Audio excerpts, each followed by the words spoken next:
এই গুৱাহাটী মহানগৰৰ এয়া দৃশ্য, সুন্দৰ পানী পৰা দৃশ্য। এয়া প্লেটফৰ্মৰ ওচৰত ধুনীয়া দৃশ্য। বন্ধুসকল চাই থাকক, এই গুৱাহাটী মহানগৰ এয়া হ'ল প্লেটফৰ্মৰ দৃশ্য। গধূলি এটা সুন্দৰ দৃশ্য।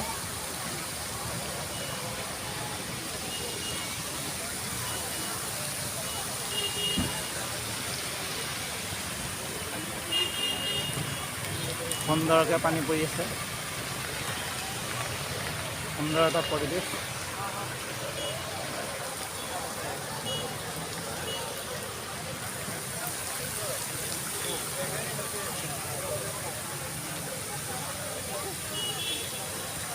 এই ফটো মৰাত ব্যস্ত সকলো। সুন্দৰ এটা পৰিৱেশ, চাই থাকক।